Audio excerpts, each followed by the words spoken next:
basketball is in full effect. The play-in game is tonight, and you know what that means. It's not tonight. I understand that. But the playoffs start tonight. The play-in game, Wednesday night, LeBron versus Steph Curry. It's what we've been waiting for. Molly's in the house. Max is somewhat, damn it. But he's here, and your boy is back off of vacation. The crew is here. Holla at your boy. Whoa!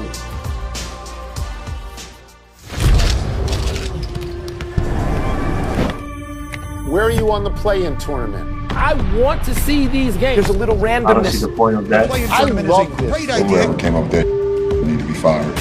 Well, what do you think about the play-in tournament? I like the opportunity. Throw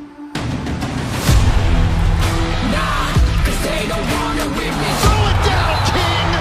Bridges! Oh, my God! Baby, what a party! Let's go! Let the chips fall where they may. We're ready to go.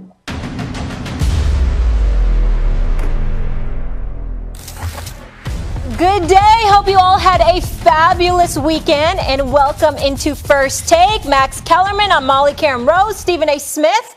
How was vacay?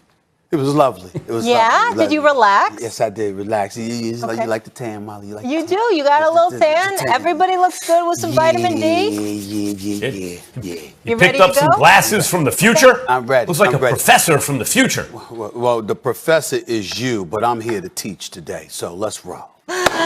Always the teacher and always the student as well. That's the key. Let's go, guys. Steph Curry, the NBA scoring king for the 2021 season, the two-time MVP, scored 46 points in 40 minutes Sunday in a 113-101 win over the Grizzlies. And now the scoring king will face King James, as in the Lakers. That is on Wednesday. Stephen A. Smith, you are up first. Who will be more dangerous in Game 1?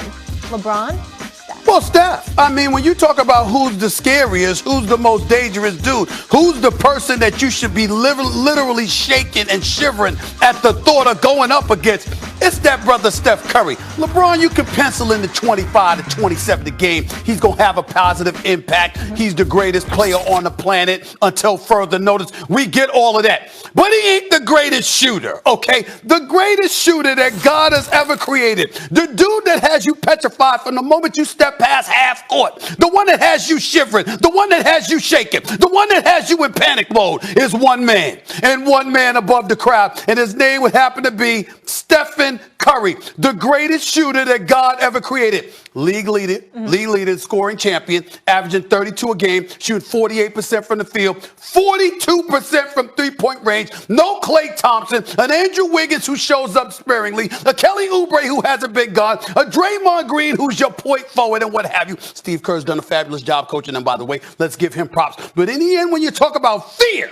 when you talk about danger, when you talk about somebody that forces you to be absolutely positively petrified, it would be one man, and one man above the crowd. And his name would be Steph Curry.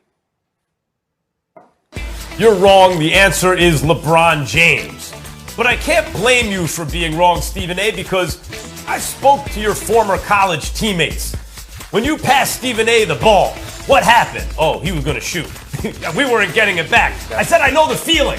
So you make the mistake a lot of people make, which is when you hear offense, you're thinking scoring. You're thinking scoring. But Stephen A., there's a lot more to it than that. As your teammates will tell you, there's a lot more to it than that. And, of course, scoring the ball. Steph, the greatest shooter God ever created, as you always say, is also as hot as he's ever been. My God, shooting the ball, there's no doubt. But it ain't one-on-one. It's 5-on-5 at any given time. And not only is LeBron a little bit of an underrated shooter, he's 6'8", 250-plus pounds, can take it to the rack, oh yeah, and has as good court vision as anyone who ever lived, and is in the argument for greatest passer of all time. So that guy, in terms of leading an offense, dangerous on offense, is the answer. To mention nothing of the matchups. Lakers are really good defensively. Right there, you ain't going to stop Steph, but the Lakers have the best chance. What are you going to do against LeBron James? There's no matchup for LeBron James. The answer on offense. Forget about defense. We know the answer there. Just knock the microphone down. I was so excited. We know the answer there is LeBron. On offense, he's the most dangerous. Well, Max Kellerman, I'll forgive you. I mean, I won't come down too hard on you because, I mean, far be it for me to enlighten you and to edify you in terms of vocabulary, because we know how supremely gifted you are with your vocabulary. But the word dangerous is the operative word here. See, you get to plan for LeBron James. Now, it's obviously difficult to stop, and we get all of that. But you can game plan around. You can sit up there and pencil in LeBron for 27, 7, and 7. Those are career averages of his. You can do that and still plan accordingly around that. You know what you can't plan around, Max? Some brother walking past half court and hitting from 40 feet. Some brother that just shoots it from the parking lot. Some brother that just sits up there and extends your defense and compromises you in such a way that you can't plan for it. You're literally a coach, and you're just throwing your hands up in the air. There's nothing you can do. You can game plan around LeBron James. Doesn't mean you can stop him.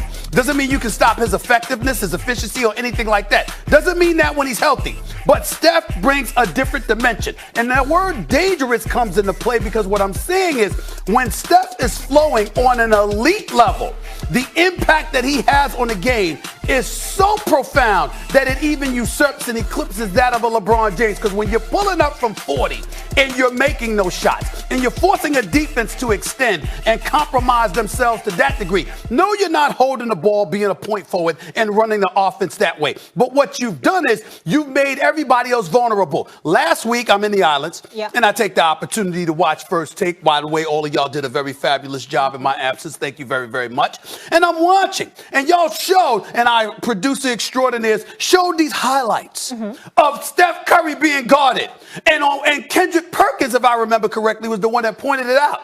It wasn't one. It wasn't two. It wasn't three guys guarding Steph Curry. There were 4 people on him. They said, we'll leave the other 4 guys open. The hell with it. Make a shot. As long as it's not him. That has never happened with LeBron James. Well, you could say that, but I remember in 2016 in the finals, LeBron blocked a Steph Curry shot, screamed on him like he was his dad. It's a Wu-Tang line, Stephen A. Yeah. And I saw Steph Curry hang his head, walk away, and then I'm sure, of course.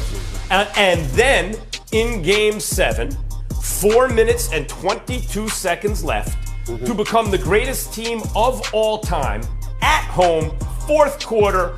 Steph Curry, the conductor of the greatest half-court offense in the history of the game, the guy who you're saying is the most dangerous player in these playoffs, couldn't muster a single point from him or his teammates. The last Can I stop you right there? Can I stop you right there before you go further? LeBron James. Right there? And his there? team won. I just want to stop you right there to go further because while I was going, I heard you bringing this up. On this show, I assure you, Kendrick Perkins, Marcus Spears, Louis Riddick, Molly Karen Rose, the list goes on and on. They might not be able to stop your drivel about LeBron James and what happened years ago, but I'm going to stop that right now. Max Kellerman, I will remind you that 5 years ago, when you keep bringing up LeBron's performance in the finals against Steph Curry, Max Kellerman, I don't even know if you had facial hair back then. I had an afro. My hairline was 2 feet 4. There's a lot that's happened in the last 5 years. Okay, stop bringing up 5 years ago. My God, Kendrick Perkins wasn't even rocking his beard at that particular moment in time. If I remember correctly, I think he was a little clean shaven. Louis Riddick might have had an afro back then. Who the hell knows what Marcus Spears was doing? There's a lot that's happened in the last 5 years, Max Kellerman. And by the way, Steph Curry and LeBron James went against each other in the finals. How many? 4 times? How many times? 4. How many championships did Steph Curry win? 3. Stop. Hold up. You might get away. You might get away with that drivel on some other show, on one of your many other shows. Every time I turn on the TV or the computer, there's Stephen A. Smith. Not the last week. But not here, brother. Not the last week. Not here, brother. Not here. The first time they met in the finals, Kyrie and Kevin Love got hurt. LeBron still took them 6. Would have won that series.